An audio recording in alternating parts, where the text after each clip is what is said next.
rien que la façon dont elle est assise dans son fauteuil, on sent que c'est une femme ancrée et qu'on peut y aller, on ne va pas la déstabiliser. La façon dont moi j'ai appris à devenir thérapeute avec Isabelle, c'est très très proche de la façon dont Fanita est thérapeute. C'est-à-dire on retrouve les mêmes concepts de l'analyse transactionnelle. Il y a beaucoup de méthodes thérapeutiques qui sont reconnues et qui sont valables. Je ne pense pas que l'analyse transactionnelle est meilleure qu'une autre. Elle met beaucoup d'humour, qui pour moi est très important. Elle y va avec légèreté. On est sur Terre pour être connecté, on a besoin de cette connexion, une connexion profonde.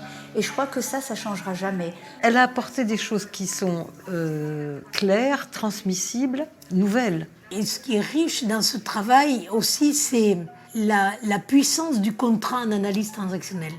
C'est-à-dire le temps qu'elle va prendre pour voir vers où on va, qu'est-ce qu'on veut, est-ce qu'il va falloir après le changer, est-ce que ça va aller jusqu'au bout. Ça apporte aussi des libertés aussi à l'intérieur quand on voit des personnes comme ça. Je trouve que ça apporte des libertés et comme ça apporte la liberté des permissions à l'intérieur de soi, ça ouvre aussi après. Si je ne travaille pas suffisamment sur moi, je ne peux pas être à l'écoute, je ne peux pas être là. Et une bonne thérapeute, c'est quelqu'un qui est là.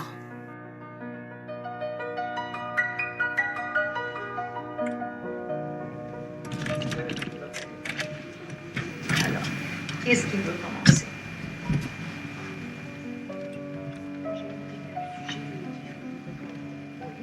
C'est difficile d'être le seul homme parmi toutes ces femmes? Merci de me tendre la pêche. Ah non, j'ai réagi parce que toi, tu avais l'air de vouloir parler. Oui, c'est ça. Mais dans le fait de dire... Ah, le seul homme. Ah, oui. Oui, je vais faire avec. Oui. Mais c'est pas évident pour moi. Parce que, puisque tu le dis, alors je suis vraiment minable pour être le seul mec qui a besoin de venir ici. Enfin, bon, voilà, c'est ça. Bon, je n'avais pas l'intention de dire ça, mais je le dis volontiers, directement relié à... Je ne sais pas comment dire ça, enfin, j'ai une haine contre la femme qui doit venir de ma relation avec ma mère. Je n'ai pas de raison d'avoir une haine contre les femmes, mais c'est fort au niveau de l'inconscient. J'entends ça. Maintenant là, tu es avec beaucoup de femmes, mais d'autre part, tu savais bien que la thérapeute serait une femme. Ah oui, ça ne me gênait pas. Oui. Ça ne te gênait pas. Pendant longtemps de ma vie, je n'ai pas compris comment je fonctionnais. Et maintenant, je commence à comprendre. Je joue à donner-moi des coups de pied. Alors, je donne des coups de pied d'abord. J'envoie une parole.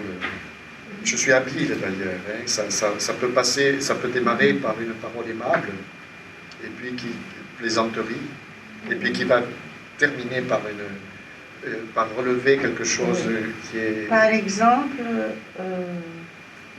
je ne sais pas comment dire ça, mais je hais les femmes. Par exemple, alors tu te prépares, le terrain ici, voilà, c'est dangereux, hein, voilà. Parce que tu as dit une chose assez dangereuse, ensemble, dans ce groupe. Alors, tu as préparé un petit terrain parmi les femmes ici, de t'ennuyer contre toi, mais secrètement. Oui, c'est tout à fait possible, ça. Je suis content de découvrir ça, mais en même temps très désarmé, quoi, parce que j'ai pas encore franchi, j'ai pas compris bien pourquoi je fonctionne comme ça. Donc c'est ce que je voudrais voir dans le travail de scénario, essayer de voir la cause. Pourquoi, mais comment? Avant le pourquoi, voyons le comment. Pour ça, j'ai sauté tout de suite avec l'exemple. C'est ça. Comment, c'est de dire quelque chose de précis. Qui a l'air, non, regarde ce que tu viens de faire. Le comment était ça. De dire quelque chose qui ne semble pas être adressé aux gens ici, n'est-ce pas? C'était adressé tout à fait... Hein? C'est toi qui m'as lancé la balle en plus, en me disant comment tu te sens avec tout seul. Oh, c'est marrant parce que je disais ça va en plein dans mon truc. C'est ma responsabilité. Oui, obligé. Je t'ai lancé la balle, mais quelles étaient tes options de répondre? Oui, Claire me dit à côté, tu n'étais pas obligé de répondre à ce que j'ai répondu. Oui. C'est exact. Oui. C'est ça. Quand nous en parlons avec nos étudiants, des fois le contrat c'est pas toujours clair et ils ont l'impression que c'est un carcan qui les enferme, alors que là on voit bien que c'est une sécurité et que ça évite de partir n'importe où et qu'on peut changer de contrat en cours de route, ce qu'elle a fait et qui va arriver à quelque chose d'important, quoi. Qu'est-ce que nous pouvons accomplir pendant ce temps? Tu voudrais l'histoire avec contrôlé, peut-être avoir tendance à... Mais je crois que c'est lié parce que le truc subtil, c'est aussi pour Oui. contrôler. Aussi pour contrôler. Mais voyons Donc, le contrôler. plus grand. Comment Comment ne pas avoir Mais je tellement pense, besoin de contrôler? je suis en train de penser beaucoup à mon enfance. Oui, bon, mais ça c'est autre chose. Mais du point de vue contrat, comment... Ce serait après ça, c'est le comment y arriver. Alors quel est le but de le contrat? Le contrat serait de moins contrôler, de moins avoir besoin de contrôler. Ah oui, oui, oui, ça alors. Moins de besoin de contrôler. Je respirerai. Hein? Je respirerai. Oui. Tu respirerais si tu Plus. contrôlais moins. Voilà, voilà. Et les autres aussi pourraient respirer. Alors, on peut même formuler ça comme ça. Mieux respirer, symboliquement, mais peut-être mieux respirer et laisser respirer. Bon, on laisse pour le moment le contrat. Il s'agira alors de mieux respirer et de laisser respirer. Oui, c'est sûr que si j'obtiens ça. Oui, tu viens de respirer. Ouais. La souplesse avec laquelle elle rebondit. Comment, quand elle se rend compte qu'une piste ne marche pas, elle laisse tomber, elle prend autre chose. Et qu'elle ne s'acharne pas sur une idée qu'elle a et qui n'avance pas.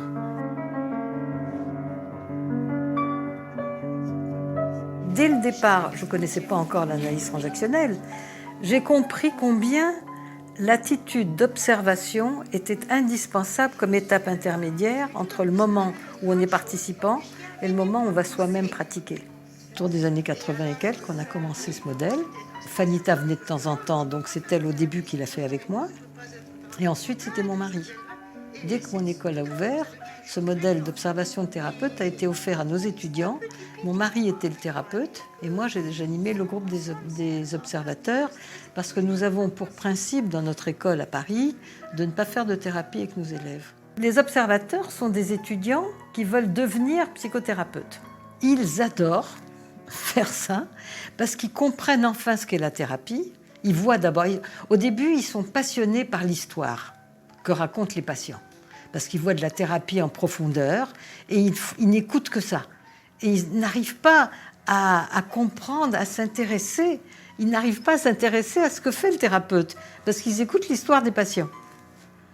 Et alors là, petit à petit, chaque fois, je leur montre dans leur observation comment ils doivent un peu se détacher de ce que dit le client ou le patient et de comprendre l'approche du thérapeute. Évidemment, on va prendre un thérapeute confirmé, qui a une longue expérience, qui non seulement sait faire de la thérapie, mais sait aussi discuter sur ce qu'il a fait. Et comme il ne fallait pas déranger les clients qui travaillaient en thérapie, eh bien, on a eu l'idée de fonctionner avec des petits papiers et d'avoir aussi un tableau où l'enseignant, moi ou un autre, posait des questions aux étudiants qui observaient. Qu'est-ce que vous voyez là? Pourquoi le thérapeute fait ça maintenant? Etc. Parce qu'ils veulent apprendre à observer, à voir la technique et l'attitude du thérapeute en étant dedans, quoi. Et puis aussi parce qu'ils ont après, quand ils sont avancés, ils ont plein de questions intéressantes à poser sur le plan sur tous les domaines de la thérapie. Comment on fait la thérapie? Quand ils la voient faire, ça réveille plein de questions, quoi. Ça les mobilise dans leur créativité.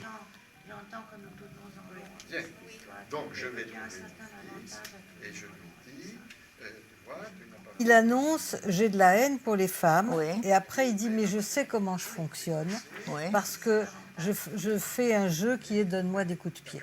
Oui. Je provoque les gens et après Oui. j'essaye de Oui. me rattraper. Oui. Et toi tu vois, et j'aime beaucoup ce que tu as analysé là, que tu comprends qu'en disant ça, en faisant une chose et en analysant ce qu'il fait, il cherche à prendre le contrôle et surtout, à rester dans son problème. Ça veut Oui. dire que ça Il dit voilà comment je suis. Et ce sera ma faute. Égal, exactement. Après, il a tendance à essayer de rendre l'autre responsable. Regarde dans quel état je suis à cause de toi, Oui. tu m'as donné un coup de pied. Ce que tu as fait, c'est que tu as fait des interventions tout le temps au niveau du processus. Tu n'es pas resté dans ce qu'il racontait. Dès qu'il a voulu commencer à parler de l'enfance, tu as mis la main comme ça, tu as dit attends, pour le moment, on fait le contrat. Et tu lui as montré comment il fonctionnait. Je pense que dans une sorte de... Et ça, c'est intuitif peut-être chez toi. Tu l'as provoqué comme lui te provoquait. Tu l'as provoqué en lui disant « tu vas pas y arriver. Ouais. Et qu'est-ce qui se passe si tu réussis pas ?» Tu vois? Ouais. Moi, j'analyse en termes de processus. Oui, oui. Chez moi, c'est pas une analyse. C'est beaucoup plus instinctif et intuitif. Je sens les vagues. Je sens déjà la haine qu'il m'a décrite. Haine, c'est exagéré d'ailleurs. Quand tu dis analyse de processus et tout ceci, ça arrive peut-être, mais ce n'est pas ce que je fais moi. Tu sais très bien, comme le disait Berne, qu'on peut analyser la même scène sous des tas d'angles différents. Exactement. Donc, tu as un angle et j'en ai un autre. Voilà, c'est ce que j'ai dit. Oui, ton point de Oui. vue me paraît drôlement intéressant parce Oui. que tu le mets en ces termes-là. Moi, ça m'ouvre aussi des perspectives. Toi, tu es capable de formuler et de formuler tout ce qui se passe là. Et ta formulation est correcte. Seulement, elle n'est pas consciente chez moi. Mais ça ne fait rien. On apporte chacune notre regard. Oui. Mais On par n'est pas, exemple, on n'a je- pas besoin de se comparer Non, l'une il n'y à a pas l'autre, de Fanita. comparaison. Je veux dire par ceci que moi, ça je dois dire en anglais. I would never have known to teach them the way you teach them. Yes, I know, because we had not the same And I would training. not have been able to teach them any other way also. Uh-huh. It's an admirable skill that you have, which I do not possess. But therefore, when you analyze like that, I am amazed. Au fur et à mesure de ce que tu observes de lui. Oui. Tu le suis pas à pas et dès qu'il dit, par exemple, là j'ai l'impression qu'on me juge, Oui. et tu dis qui te juge, tu vois, tu fais spécifier. Et quand il dit tout le monde, alors là tu dis, eh bien vérifie. Quand tu dis, eh bien, vérifie, c'est de confronter une croyance à le mettre dans la réalité ici et maintenant. Technique de Gestalt. Oui. Être en contact avec ce qui se passe maintenant. Oui. Constamment, tu fais ça. Tu l'amènes à sortir de tous ces systèmes construits Oui. pour prendre conscience de comment ils fonctionnent. Voilà. Là, nous sommes tout à fait d'accord. Ben, tu analyses le processus Oui. quand tu fais ça. Ah bon, bon. J'ai entendu le mot scénarique. Qu'est-ce que tu as dit dans cette phrase? Par exemple, j'ai trouvé que dans le travail avec Jean. que tu as mené avec Jean, il m'a semblé que tu maîtrisais parfaitement la manière de faire prendre conscience au client dans ce qui se joue ici et maintenant au niveau du processus est semblable à un processus qui se reproduit ailleurs et de mettre en évidence ce qu'il peut y avoir de scénarique là-dedans. Oui, je ne suis pas d'accord avec ce qu'il peut y avoir de scénarique, parce que moi j'ai des problèmes à d'autres vues de scénarique. Alors je suis d'accord et moi je veux corriger ta phrase et voir si tu es d'accord. Mettre en relation de ce qu'il y a, en relation de conclusion de survie. Si je reste avec conclusion de survie, je suis contente, alors ça va. Et vous pouvez bien dire qu'une collection de conclusions de survie, ça fait un scénario. Je ne suis pas d'accord non plus, mais on peut dire ça. Nous avons des milliers de conclusions de survie. Nous avons dû apprendre au cours du développement certaines choses qui ne sont pas innées instinctivement. En principe, nous avons des pulsions qui nous mènent. Il y a une pulsion de survie qui nous mène à développer des conclusions de survie. Et grâce aux conclusions de survie, nous survivons. Par exemple, une conclusion de survie, c'est de ne pas se lancer de la fenêtre, de ne pas tomber du 5e étage. Une conclusion de survie, c'est de ne pas boire quelque chose de trop chaud sans souffler dessus. Donc, en principe, une conclusion de survie peut être très positive. Malheureusement, par le même processus, nous développons des conclusions de survie qui peuvent être une phobie, une panique, une peur, une haine, une attitude négative. J'ai changé avant, j'étais beaucoup plus rigide avec les contrats au début. D'avoir le contrat très clair et très formulé, et même avant, je mettais sur le mur le contrat et des choses comme ça. Maintenant, je suis devenue de plus en plus molle avec les contrats. Ça ne veut pas dire que tes contrats sont mous. C'est la différence qu'il y a entre contrat dur et contrat mou. Oui, non. Non. Un contrat mou, c'est un contrat flou. Et un contrat dur est un contrat précis. Mais justement, je l'ai fait. J'étais les contrats sont mous. Plus. C'est toi qui es plus molle. Plus molle, mais aussi les contrats. Des fois, je faisais faire un contrat et puis au milieu je change le contrat. Ah, ça, c'est autre chose. Oui, C'est différent. Non, mais je parle du contenu. Oui. Tu fais un contrat pas rigide. Oui. Est-ce que c'est une manière d'apprendre au client à lâcher prise? Aussi. Très bien. En échange, je suis devenue beaucoup plus rigide, sévère avec les contrats. Quand je fais des contrats de travail avec les organisations, là, je fais des contrats extrêmement détaillés. Parce que la fonction d'un contrat, au fond, à la fin, parlons de quelques minutes là, la fonction, c'est surtout protection. Ça doit protéger les deux côtés. Oui, protection dans le sens de limite aussi. Oui. Ce que je veux dire, quand tu dis protection, je suis tout à fait d'accord avec toi. Oui. C'est le parent normatif positif qui est protecteur, Et c'est des limites. justement celui qui met des limites. Donc la protection, ce qui est intéressant dans ce que tu soulignes, c'est que la protection est à la fois pour le client et pour le thérapeute. Analyser, dominer tout ceci. Je suis en train un peu d'attaquer ta description si logique. Je veux la rendre un peu plus confuse. Et pour en arriver à la même conclusion d'ailleurs. Mais te permettre justement de voir quel mélange il y a là-dedans. Parce que plus tu vois ce mélange et cette confusion, mieux tu peux tolérer certains mélanges et certaines confusions chez toi aussi. Parce que je ne crois pas que ce que tu fais tout le temps, c'est contrôler. Ou essayer de contrôler, tu fais d'autres choses aussi. C'est aussi te donner à toi une certaine tolérance. On ne me veut pas, on n'aime pas, mais me voici quand même.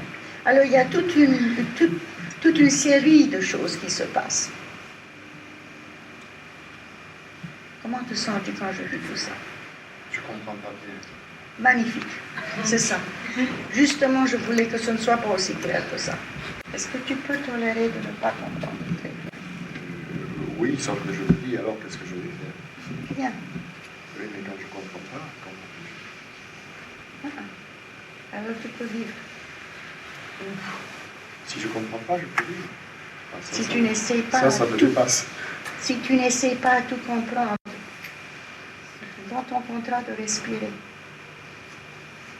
Il ne faut pas comprendre pour respirer.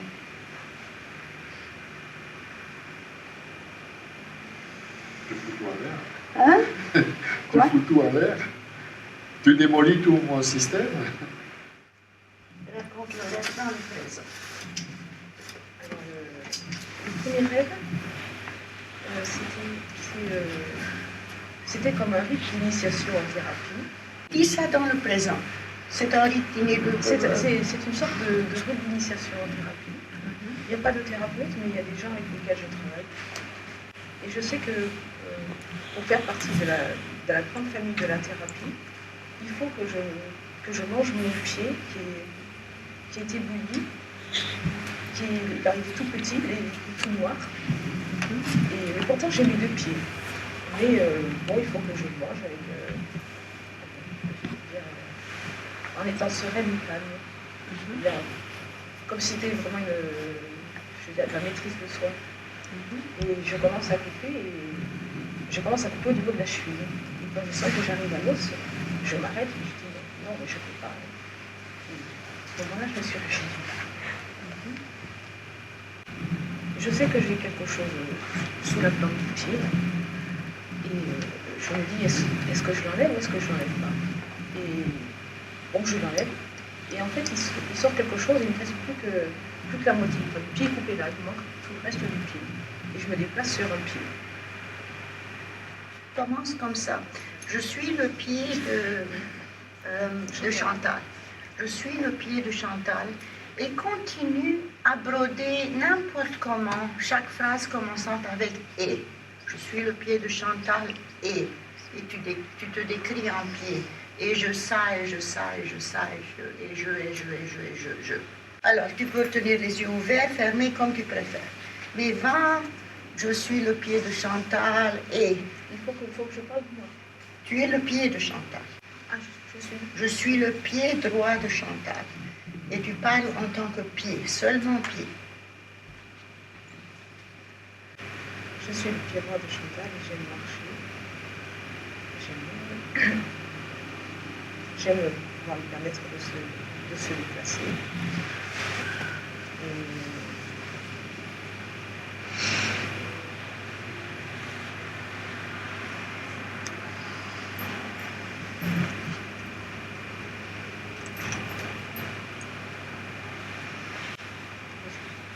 Et je me souviens que quand j'ai été petite fille, c'est lui qui a donné un coup de pied à son frère. Et moi, je suis celui ou celle qui a donné un coup de pied quand elle était petite. On détache Chantal du pied ensemble. Et moi, je suis celui qui a donné un coup de pied à son frère quand il était petit. Et c'est à cause de moi que Chantal ensuite s'est fait étudier.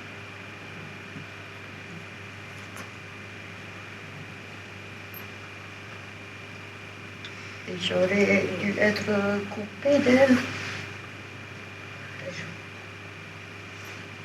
pour qu'elle ne donne pas des coups de pied.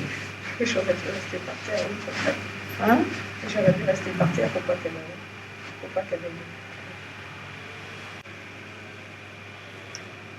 Avec j'ai quelque chose sous moi, parce que dans le rêve, j'en ai quelque chose sous le pied.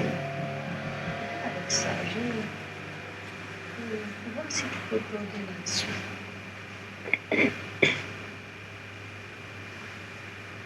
Quelque chose qu'il faut enlever sous moi. Oui, vas-y. J'ai quelque chose sous moi, il faut l'enlever pour pas que ça fasse mal.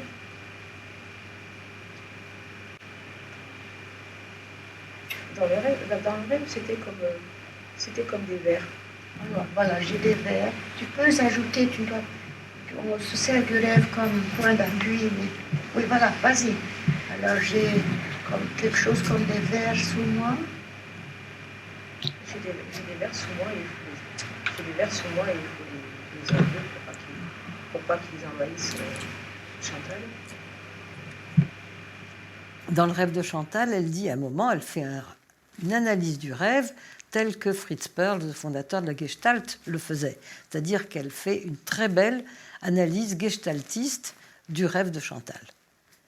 Il faut se rappeler quand même que Fanita English a travaillé avec Perls. Elle a été directement, fait des séminaires avec lui pour se former à l'approche gestaltiste. Et alors elle dit, quand elle travaille ce rêve, elle dit « Ah mais là, je ne fais pas de l'analyse rationnelle, je fais de la gestalt ». Faire de l'analyse rationnelle, ça veut dire avoir un contrat. Elle avait un contrat. Avoir un contrat avec le client et pouvoir, après le travail qu'on a fait, décrire ce qu'on a fait en termes d'AT. Elle ne sait pas comment me guérir. Au contraire, on lui a dit qu'elle doit me manger. Au contraire, on lui a dit qu'elle doit me manger. Mais elle a peur de le manger. De me manger. Elle ne veut pas. Elle ne veut pas me manger. J'ai quand même des vers sous moi qu'il faut enlever.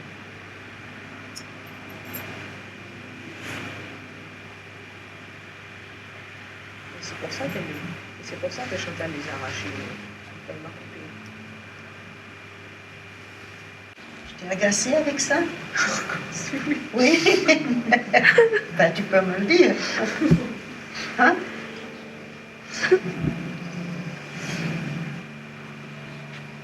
Maintenant, je veux exister vraiment. Je veux exister. Tu n'existes toujours pas. Je veux exister. Je dirais. Tu n'existes pas. Si. Oui. Je ne suis pas convaincue. Qu'est-ce que tu cherches? L'aspiration. Hein? L'aspiration. Parce que dis ça tout fait. Ah, c'est tellement difficile de travailler là avec moi. Parce que je ne sais pas comment dire autrement. Ah, vraiment?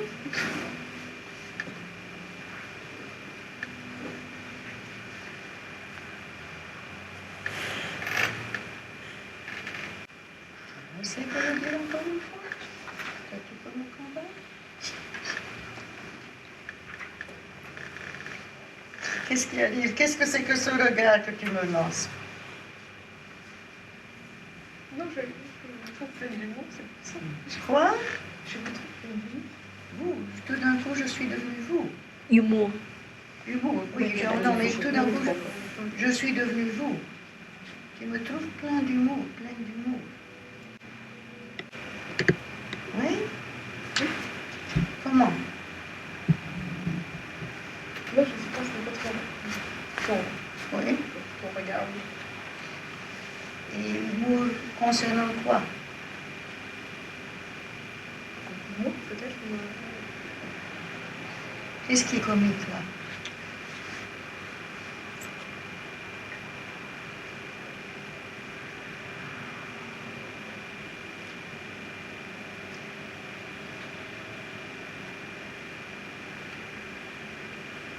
Peut-être non, j'ai l'impression que c'était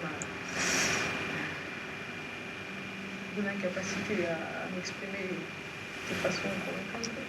Alors en somme, l'humour, c'est que je me moque de toi, hein?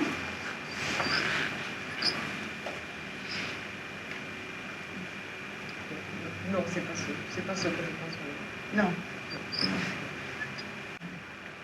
Quand tu dis j'existe, j'entends pas la conviction.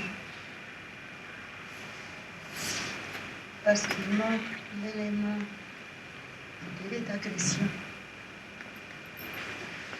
Et puis c'est ça. Et rien que comme exercice, parce que nous sommes là maintenant, est-ce que tu peux affirmer que tu existes? Oui, j'existe. Vraiment? Oui, j'existe. Tu fais ça, j'existe. Oui? Oui. Tu peux taper dessus aussi? Ou pas? Ah oui, les deux mains. Tu regardes les mains. Oui, j'existe. Alors tu as le droit d'exister à condition d'être toujours gentil. Oui?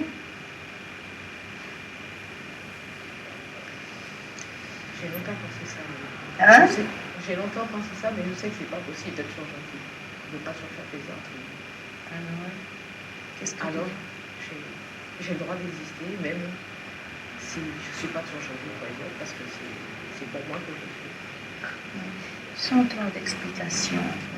Alors, tu as vraiment le droit d'exister même quand tu n'es pas gentil tout le temps. Hein? J'ai le droit d'exister, même si je ne suis pas toujours gentille. Ça vous convainc, vous? Oui. Pas tout à fait, non? Non, maintenant tu demandes pitié. Hein? Je ne peux pas te donner de la pitié. Tu as fait un petit peu secrètement contre toi-même, regarde. Contre toi. Voilà. Je veux te dire aussi, je suis devant moi un peu dans une impasse, parce que je comprends qu'il s'agit de franchir un seuil très important, là.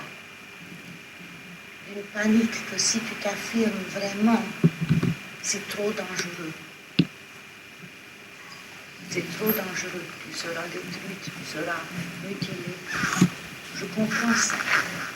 Et je comprends que tu es dans un conflit maintenant, entre le conflit d'ici maintenant entre moi, avec moi. Et d'un côté, c'est aussi de ne pas t'adapter à ce que tu sais très bien que je veux. Et alors tu essaies de toutes les manières, humour, me flatter, être pathétique, tu es en train de faire, tu fais tout comment, pour éviter. Et je comprends, je ne veux pas te forcer contre ton gré. Parce qu'alors, d'autre part, je veux aussi t'attirer l'attention que c'est pas si dangereux.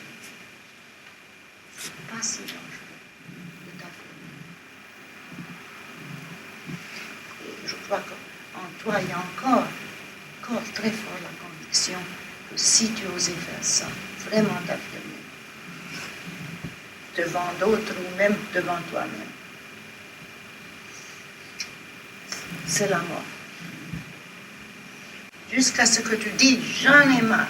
Je ne veux plus chaque fois me tirer les verres et me couper le pied, me gâter tout ceci. J'ai le droit d'être là avec mes fautes. Pas gentil. Et j'ai le droit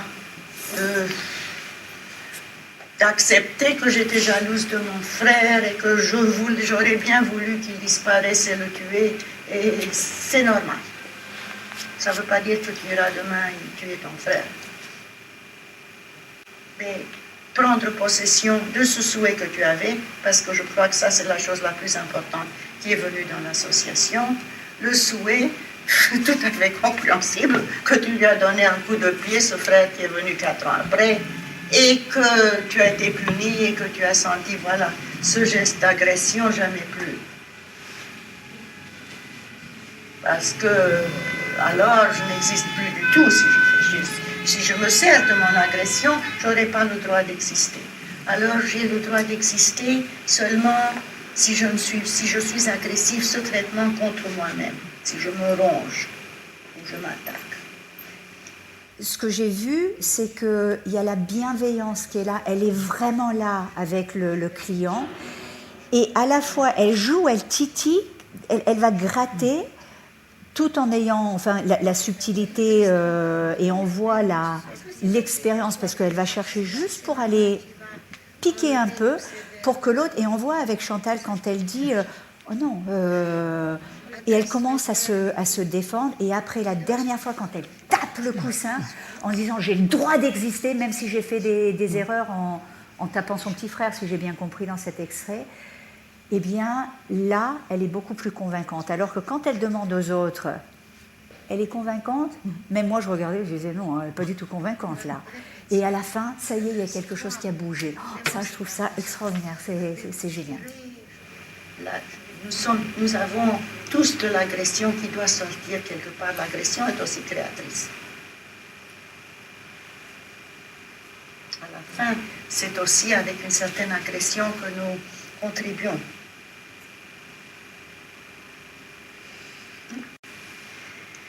Alors maintenant, t'ayant donné ce petit discours, je veux te demander, toi, qu'est-ce que tu veux faire en ce moment?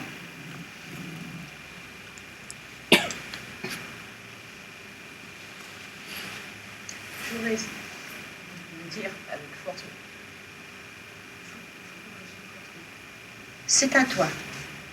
Ou tu peux arrêter aussi, c'est aussi, parce que fais ce que tu veux.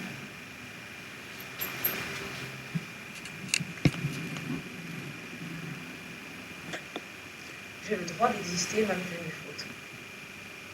Même si j'étais jalouse de mon frère, ça n'a pas d'importance, j'ai le droit d'exister.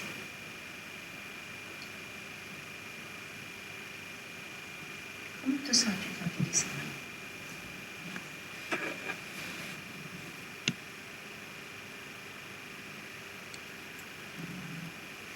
Est-ce que tu sens de la panique? Est-ce que tu sens quelque chose de désagréable?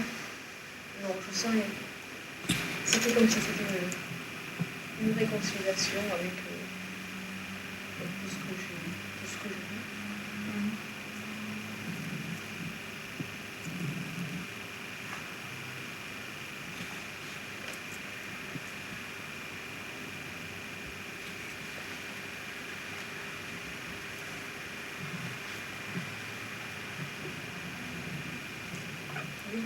de conciliation. Les différentes méthodes de psychothérapie, elles visent toutes à donner l'autonomie au client et à l'aider à se sentir mieux, à sortir de sa souffrance. Et on va s'y prendre différemment avec des concepts et des théories de la personnalité, etc. Pendant longtemps, les modèles, les écoles avaient tendance à s'opposer, chacune avait sa vérité, qui était la sienne, donc l'autre modèle ou école n'avait pas sa vérité. Donc, de plus en plus, on a une vision plus interdisciplinaire, c'est-à-dire que finalement, tous les modèles s'articulent, sont de visions différentes du même phénomène, qui est le phénomène humain. En principe, si on fait vraiment un atelier Gestalt, une des choses les plus importantes, c'est justement, après le travail avec un client, à dire au client de se reposer et de ne plus participer pendant un temps. Et alors, je demande au groupe, tout d'abord, est-ce que vous avez des réactions personnelles pour vous? Et spécifiquement, j'insiste qu'on ne s'adresse pas au client.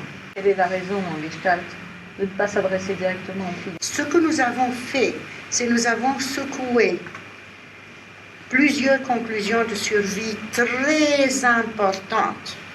Alors c'est un secouement qui est entré là-dedans, qui est énorme, beaucoup plus qu'on ne voit et beaucoup plus que même la cliente elle-même ne reconnaît. Ce que je veux dire, par exemple, c'est que tant de choses que je fais en Gestalt sont contraires à ce que je prêche en AT.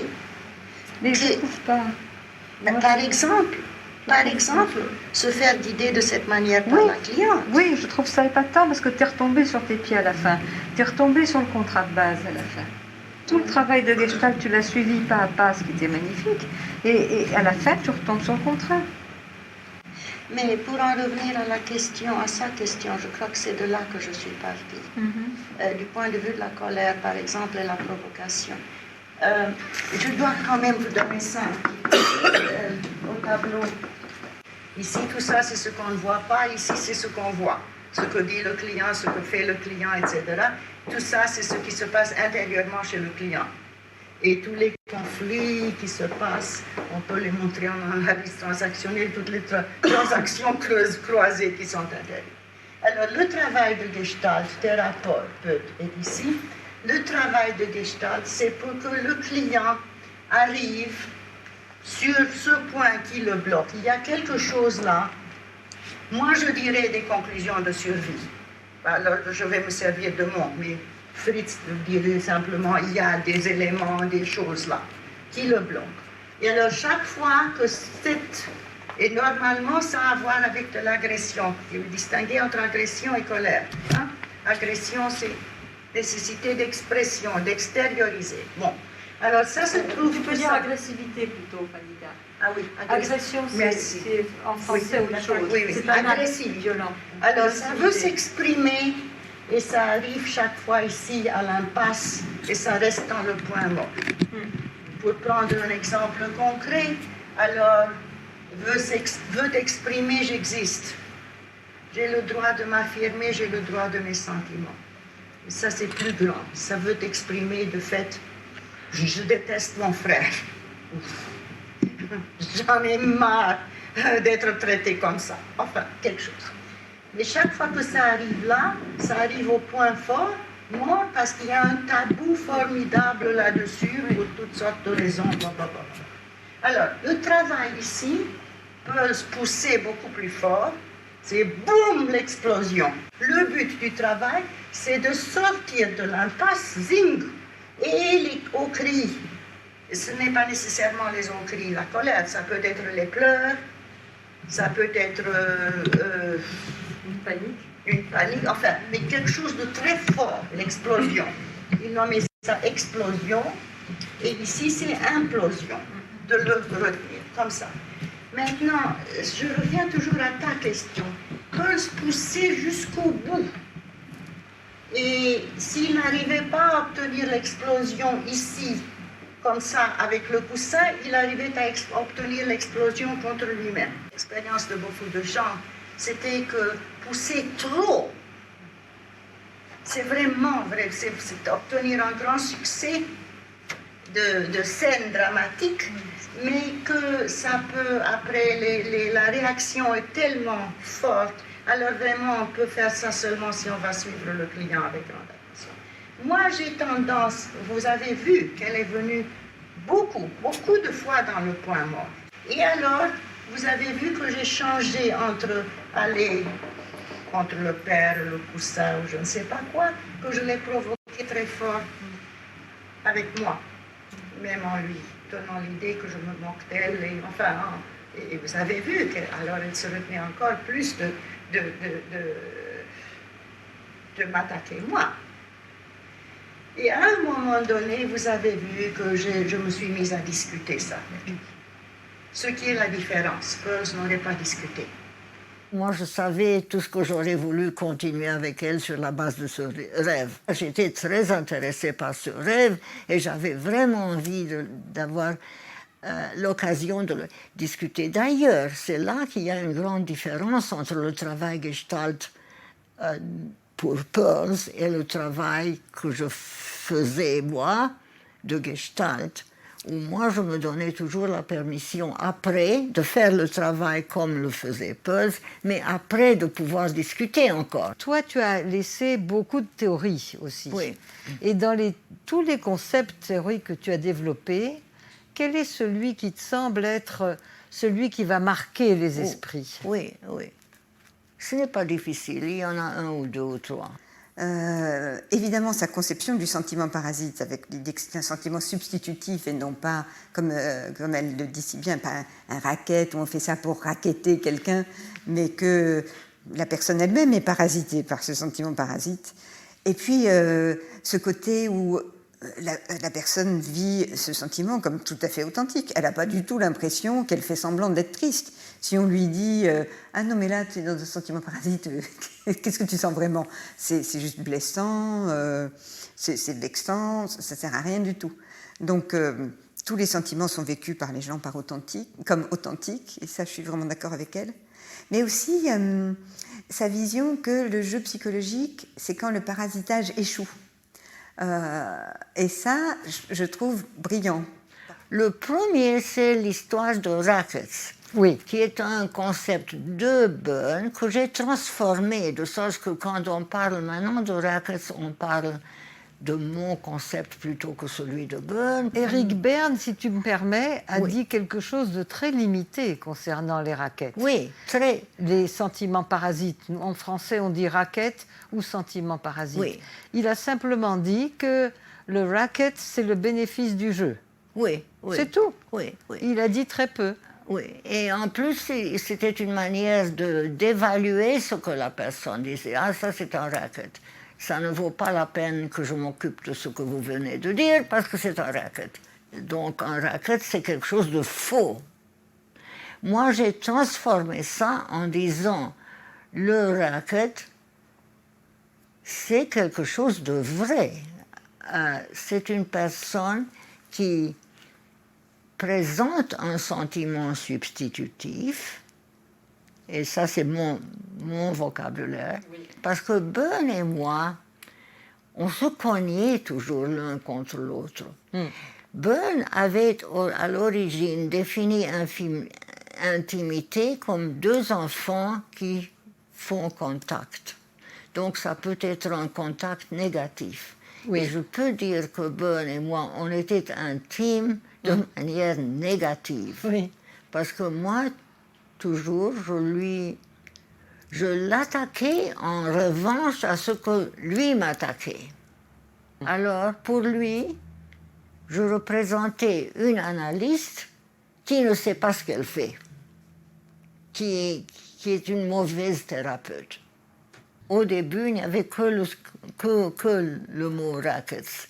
Et après, il y avait le mot racketeering comme processus. Comme processus de manipuler l'autre pour obtenir des signes de reconnaissance, des strokes. Pour obtenir des strokes, comment vous appelez strokes en Des signes de reconnaissance. Des signes de reconnaissance.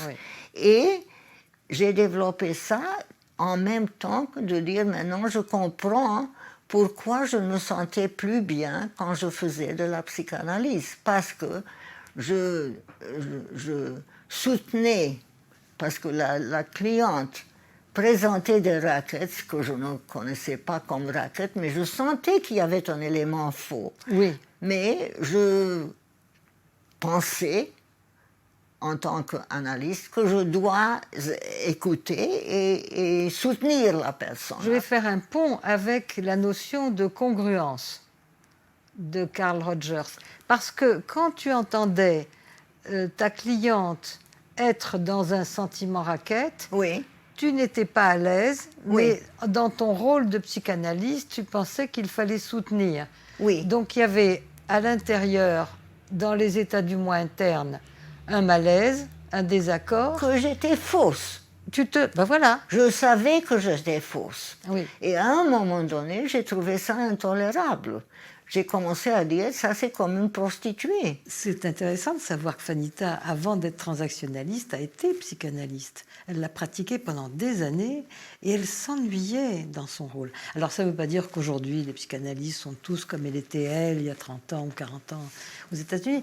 Simplement, il y en a encore qui, dans le rôle de psychanalyste, gardent ce qu'on appelle la boîte noire, c'est-à-dire qu'ils restent totalement dans une distance et de leur personnalité, de leur évidemment de la vie privée.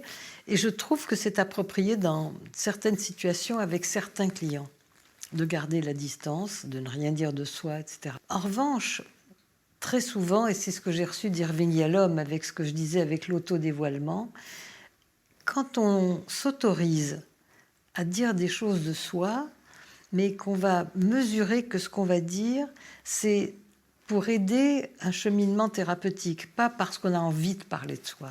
À ce moment-là, on va dévoiler des choses qui seront bénéfiques au client. Je le fais pour l'autre et pas pour moi. Je suis dans la confusion, effectivement. J'étais très content ce matin d'avoir trouvé un bon système, tout ça, bien organisé. Oui. Et puis, tout ça, c'est foutu en l'air. Et je perds complètement, je n'ai plus de repères. Parce que je ne m'imagine pas pouvoir vivre sans système que je maîtrise bien. J'ai peur du retour chez moi. Aussi. Parce que j'espérais arriver là. Paf. Alléluia. Eh bien, tu peux toujours présenter ton speech de nouveau, ton discours, si tu veux, pour pouvoir montrer que tu as bien profité de la séance ici. Non. Parce que remarque qu'une partie de cette analyse que tu as faite concernant la nécessité de contrôler est très bien. Je te répète que toute l'analyse que tu as faite est très bien. Je n'ai rien contre. Simplement, c'était trop bien. Oui. On trouve parfois quelque chose trop bien. Voilà. Et j'ai même envie d'ajouter quelque part comme si je parlais de l'autre.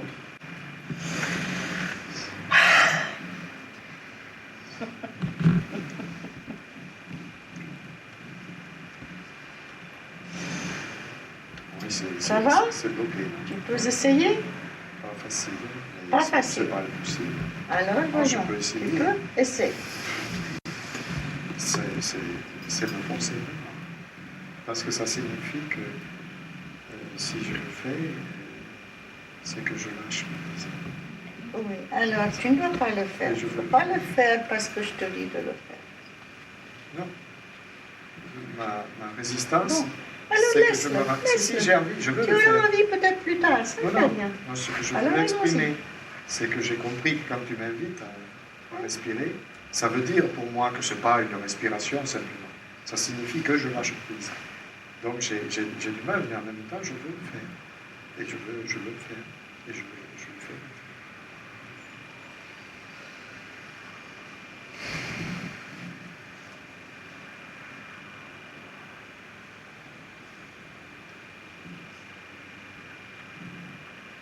Bien. Ça fait du bien. Oui.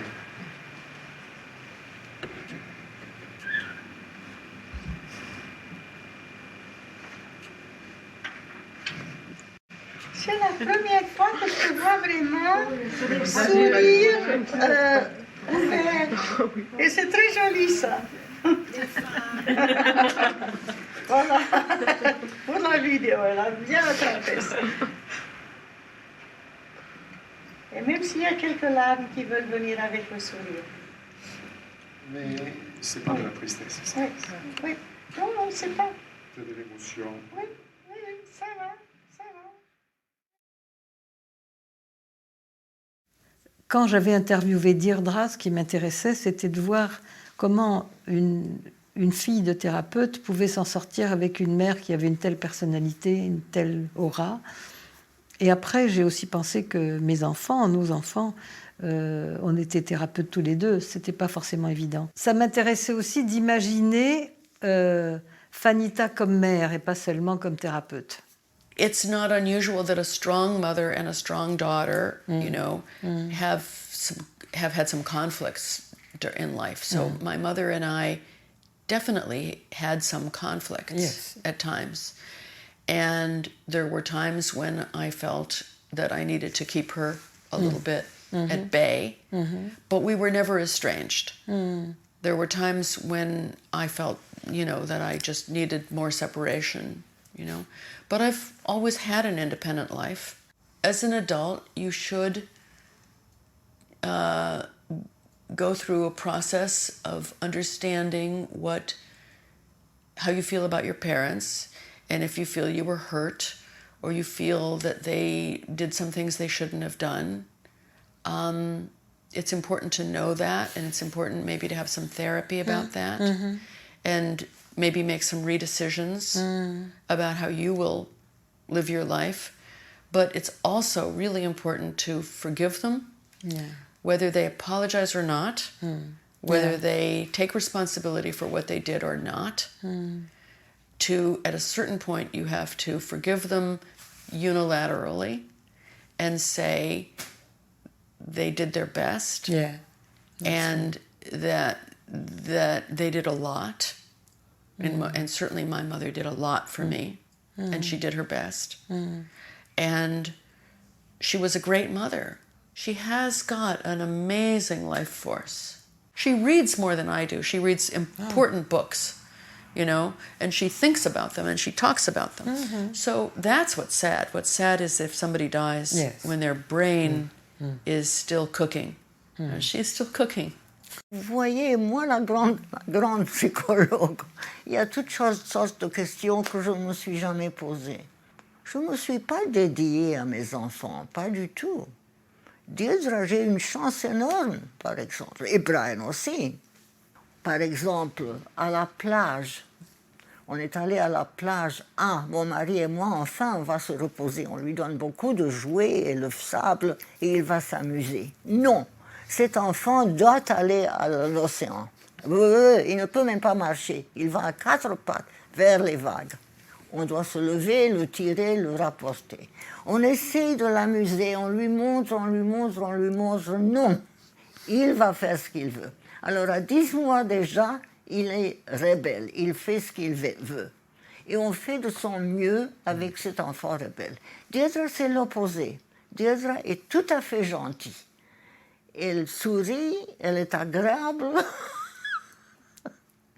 Elle semble être contente, on peut se flatter qu'on a bien fait avec elle.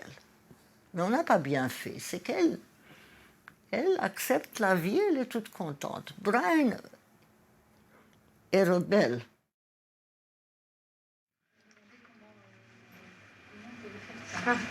Comment traiter le deuil, ça c'est une chose très compliquée. Tellement compliquée que c'est très simple. Il n'y a rien à faire, il n'y a qu'à reconnaître.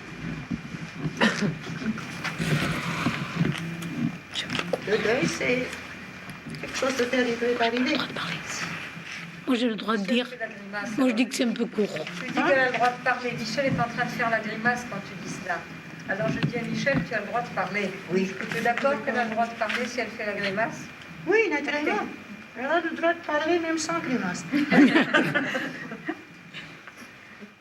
Qu'est-ce que tu veux dire? Quand tu dis il y a une seule chose à faire, c'est reconnaître, je dis c'est un peu court. Il y a peut-être autre chose pour traiter le deuil.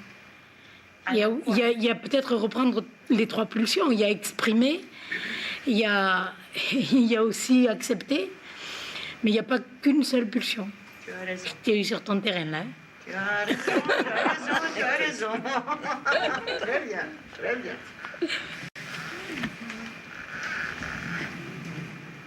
Voilà la réponse.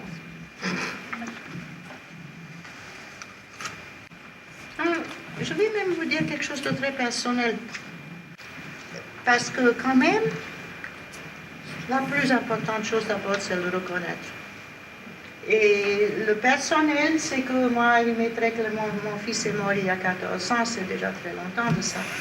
Et maintenant, je suis arrivée à beaucoup d'autres choses que je ne savais pas. Mais la grande faute que j'ai faite, c'est que pendant 2 années, je n'ai pas vraiment reconnu la perte. De sorte que dans ma terminologie de reconnaître, j'adresse ça un peu à toi, c'est vraiment pouvoir dire vraiment, cette chose finale est arrivée. C'est ça. Cette perte terrible est vraiment arrivée, elle est là. Il n'y a rien à faire. Dans ce sens, je dis, il n'y a rien à faire. Mais il a vécu sa vie. Ma consolation, vous savez qu'il est mort à 31 ans par accident. Ma consolation, quand il était mort, même tout de suite, je me suis dit, au moins, il a vécu chaque minute de sa vie.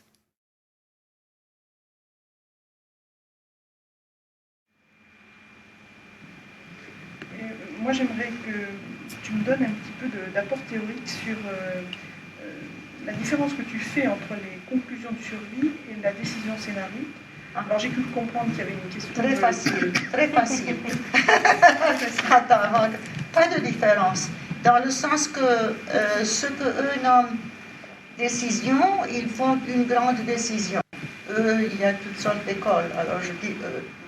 Et moi, je dis, il y a beaucoup de petites conclusions de survie, dont certaines se groupent. Alors, il y a aussi beaucoup de décisions. Oui. Et je ne travaille pas avec les décisions. Ce que tu veux dire qu'il y a des conclusions de survie qui ne sont pas des décisions, mais qui interviennent aussi dans la manière dont la personne va se comporter. Oui. C'est ça. Oui. Ce que j'ai cru comprendre aussi, c'est que dans la conclusion de survie, tu aidais la personne à la rendre... à l'utiliser de manière plus flexible, mais tu n'invitais pas la personne à s'en débarrasser. Non. Au contraire, tu essaies de lui faire prendre conscience de ce qu'il y avait de positif dans cette conclusion. Justement. Alors qu'il me semblait que les autres dont tu parles avaient une vision beaucoup plus négative de la décision scénarique et cherchaient à... C'est l'une de mes grandes batailles dans la tête. Qu'est-ce qui t'a amené à penser les choses comme ça? Byrne a dit que toute théorie ne tient que si on la fait clinique, que de toujours donner priorité à l'expérience clinique, à la théorie. Et c'est ça. Et que mon expérience clinique mes théories sortent de mon expérience clinique. Et dès que mon expérience clinique sort de la théorie, je change théorie. Plutôt que d'essayer de mettre le client dans la théorie. Peut-être qu'il y a une différence à faire entre, parce que c'est une des questions que j'avais prévu de te poser, entre sauver et aider. Oui. Parce qu'à un moment, je t'ai entendu dire, j'ai pas noté l'ensemble, je t'ai entendu dire on peut être sauveteur, et tu disais quelque chose comme quand il y a une nécessité d'assistance. Oui. C'est ça que j'avais entendu. Et je pense qu'à ce moment-là, si on respecte notre jargon d'analyse transactionnelle, ça ne s'appelle pas être sauveteur. Non, justement. Et donc, ce n'est pas être sauveteur quand il y a une nécessité d'assistance. Et la question, elle est, est-ce qu'il y a nécessité d'assistance dans les fois où tu interviens, ou est-ce que c'est du sauvetage? C'est-à-dire, sauver, s'il n'y a pas de nécessité d'assistance, ce serait intervenir à la place de l'autre et le rendre assez adapté, enfant soumis, parce qu'on formule à sa place certaines choses avant même qu'il ait eu le temps de le formuler. Et il m'a semblé, personnellement, dans ce que j'observais de toi, j'ai vu les deux. Le plus souvent, c'était de l'aide, et quelquefois, pour moi, c'était du sauvetage. Qu'est-ce que vous avez à nous dire?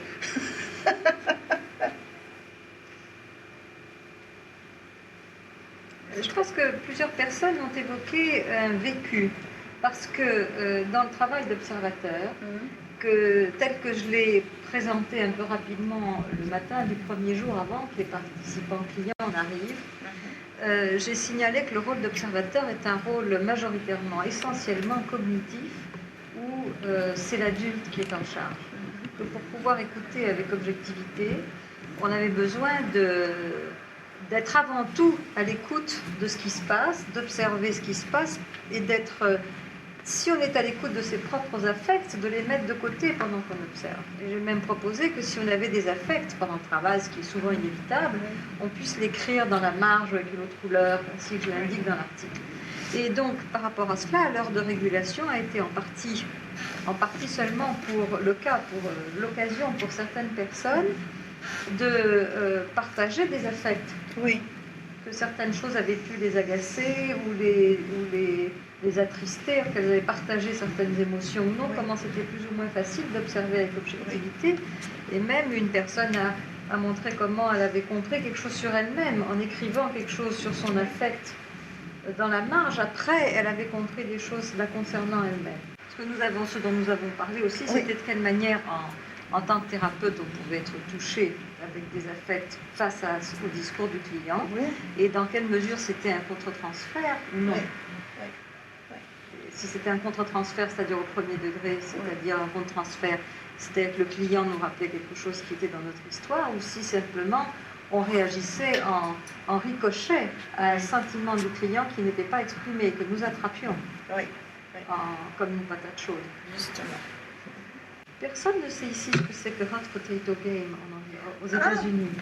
Ah, mais c'est un jeu. Oui, mais il y a un autre, il y a un jeu de cartes où on tire. Ou le et facteur. celui qui reste à la le fin. pouilleux. Le pouilleux. Le pouilleux. En anglais, ça s'appelle. Oui, en allemand, ça s'appelle Schwarzer Peter. Et le hot potato, c'est qu'il y a une ficelle et une patate qui n'est pas chaude, non. En théorie, elle est chaude. Et la musique va, et on la passe. Et quand la musique s'arrête, celui qui a la patate a le problème, doit payer un penny ou je ne sais pas quoi, et après ça recommence. Et alors la patate chaude, l'idée de la patate chaude, c'est justement quelqu'un auquel on a passé quelque chose qui se trouve attrapé ou on est resté collé avec cette sale patate dont on voulait se débarrasser, mais on n'est pas arrivé à se débarrasser. Est-ce que quelqu'un qui n'a pas fait du tout de thérapie sur lui, et moi, si par exemple j'étais dynamicienne de groupe et je n'étais pas psychothérapeute en même temps, ce serait impossible de gérer ce qui se passe, parce que quand on n'a pas fait de thérapie, on ne peut pas observer de la thérapie. C'est pas possible. On projette tout dans ce qui se passe en thérapie. C'est ça. Donc, c'est pour éviter les projections personnelles. Mon effort en tant que thérapeute, c'est autant que possible de maintenir mon adulte. Maintenant, l'image que je me donne, moi, c'est comme si mon adulte est un parapluie, ou un parasol, si tu veux, dans lequel je m'enveloppe ou dans lequel je me tiens. Et dans le cadre de mon adulte ou sous l'ombrelle de mon adulte, je permets à mon parent et à mon enfant de sortir et de fonctionner. Parce que si je reste en adulte tout le temps, tout d'abord ça va enlever l'humour, et ça enlève la possibilité d'humour, ça enlève la possibilité... Tout d'abord, ça me rendrait moins malheureuse, alors ça donnerait quelque chose de négatif au client, et tout le reste, voilà. Je choisirais d'utiliser le parent si j'estime, si l'adulte est capable me donne cette possibilité en disant là ça va, le parent est adéquat dans cette option-là, dans cette situation. Donc, je vais aussi mobiliser l'enfant et l'exprimer. Ça peut arriver évidemment qu'il y ait un éclat dans un instant sans que l'adulte en ait donné la permission, si tu veux, donner le feu vert. Mais la plupart du temps, je me dirais, c'est comme une deuxième nature. Je me dirais, là ça va que je montre l'enfant. Parce que je peux avoir envie de montrer mon enfant avec un client et lui ne saura pas le recevoir. Ce ne sera pas le moment ni adéquat pour lui. Donc à ce moment-là, je le montrerai pas. Mais dans d'autres circonstances, avec un autre client, au contraire, ça sera plus adéquat.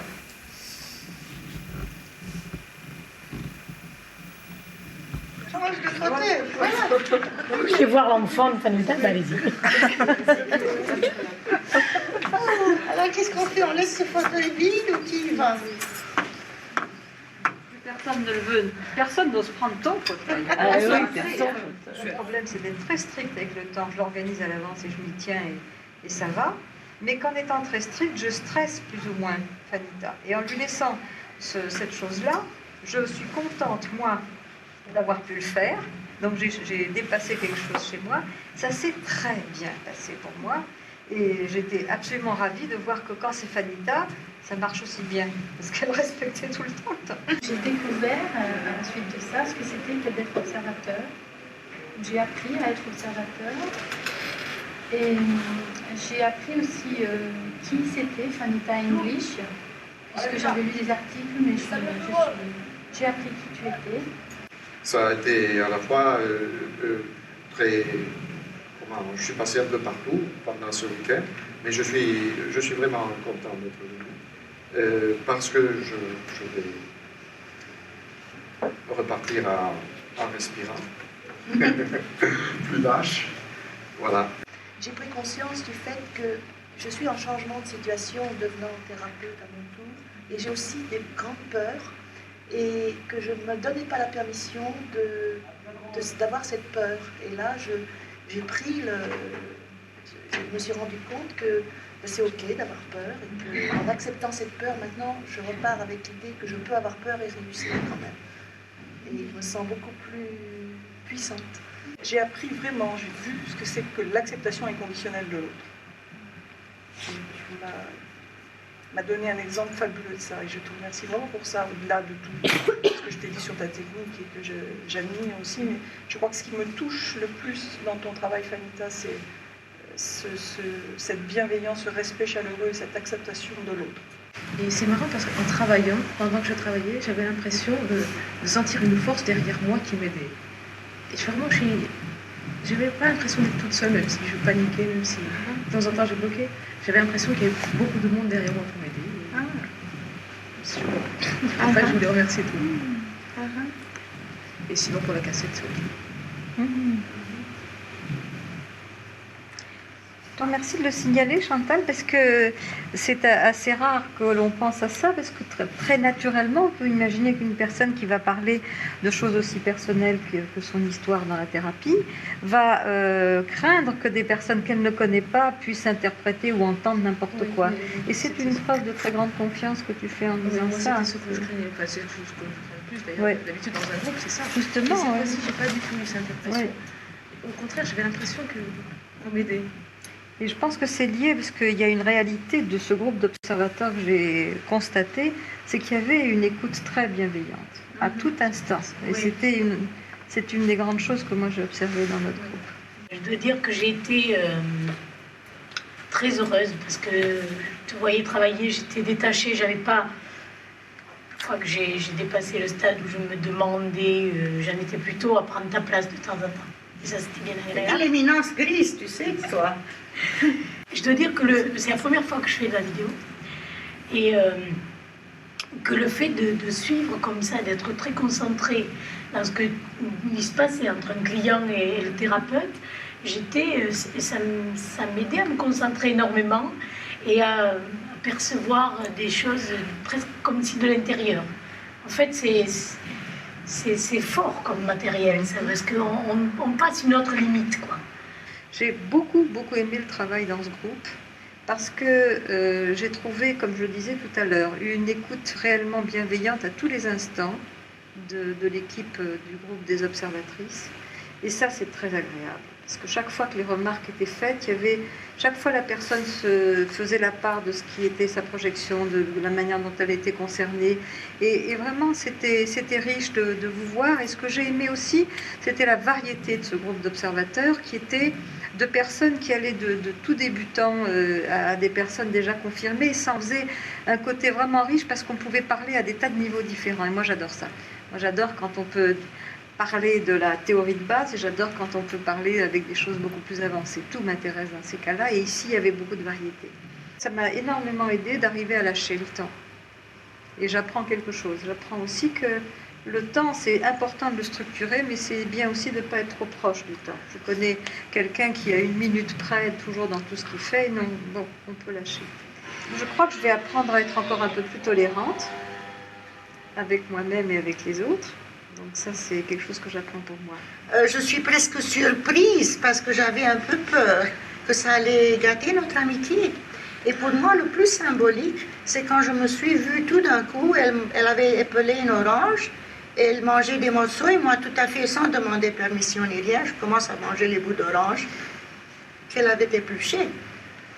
Et puis tout d'un coup, je me rends compte, je n'ai même pas demandé, on est retourné dans notre relation, où en plus je te vois moi quand même parent, mes parents positifs, nourriciers, tandis que la protestation était que tout d'un coup je t'ai éprouvé comme parent critique, et tout d'un coup je te vois parent nourricier, parce que moi je dois dire, je me sens bien, et tout ça, j'accepte beaucoup je prends du parent d'Isabelle, je me réjouis de beaucoup de parents que je reçois de toi, positifs et très soutenants.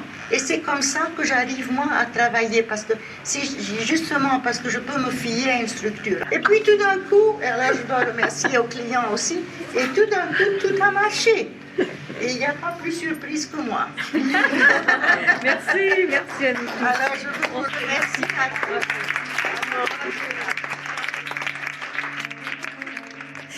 Fanita était un modèle pour moi.